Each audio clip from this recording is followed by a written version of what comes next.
source of all power, my need in my darkest hour, my Lord. Your light and love, all I seek, nothing more I'd ever wanna need, my Lord. Protect me from dishonor, grant me faith to be stronger, my جلالي والإكرام سيد الأكوان هو المنان. Wiping the face after dua.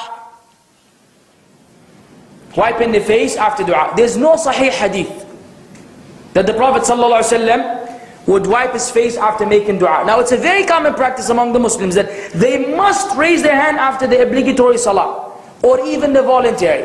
And keep in mind that there's no authentic narration, not about the faridah or the nafila, that ever the Prophet ﷺ raised his hands and made dua. The sunnah is that you make dua without raising the hands. But raising the hands is an innovation in of itself. Then to add to that, to wipe your face with it, or some people, you know, they rub first or they blow, all this is not from the sunnah.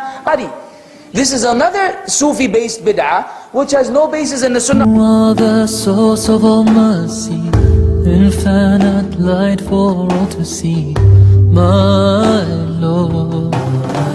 Some claim to represent you, everything they do is so far away from you, my Lord. Help us to know you better, help us love one another, جلالي والإكرام سيد الأكوان هو المنان. إن لي رب عظيم ليس مثله إله هو الرحمن.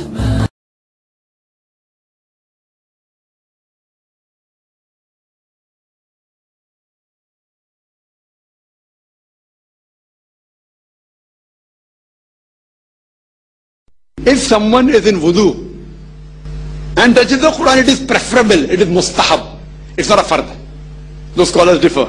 There is no verse in the Quran or hadith which says that wudu is compulsory for touching the Quran, wudu is compulsory for offering salah. بسم الله الرحمن الرحيم لا يمسه إلا المطهرون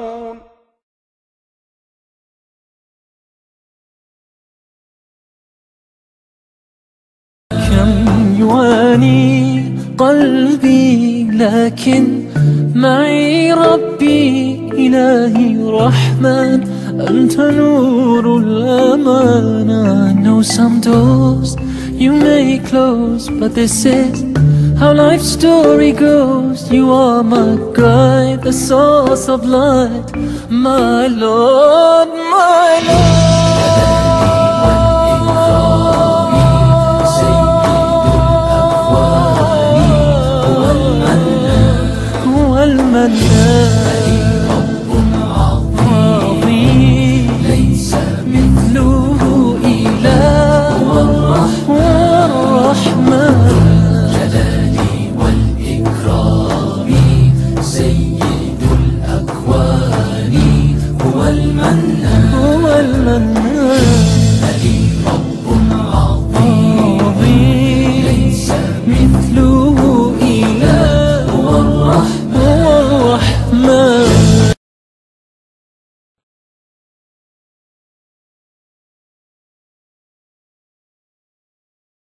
Treatment from Quran and Sunnah at that. As far as Ta'weez is concerned, there is no verse in the Quran or Hadith talking about Ta'weez.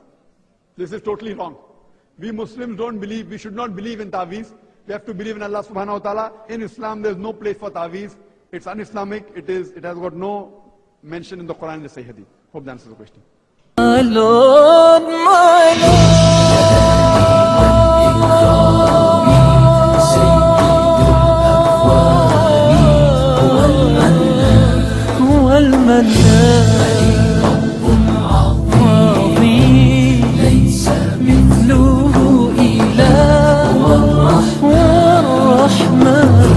جلالي والإكرام سيد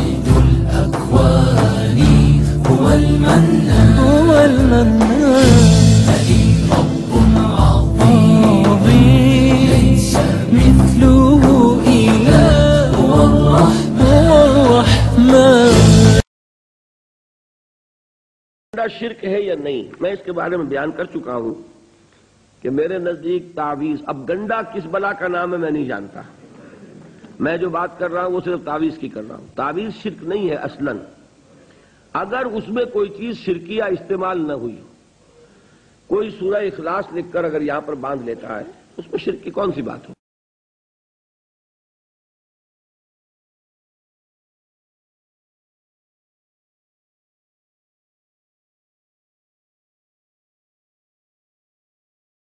And this person establishes a movement that he calls a Salafi movement. And what was his manhaj? The Muslims have gone astray because they following methods and all kind of stuff. We need to forget all that stuff, and we need to go back to the Quran and Sunnah.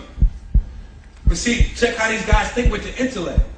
Because if you take away the method, you take away the chain. Because if you say, okay, we're going to go Quran and Sunnah, and I'm the leader, so I'm going to tell you what the Quran and Sunnah is by my intellect. Then, see, I take a hadith, and I tell you what it means, and I ignore 1,400 years of scholarship. And so that's what they meant by the so-called Salafi dawah. That's the first time in history. The Salaf never called themselves Salafi.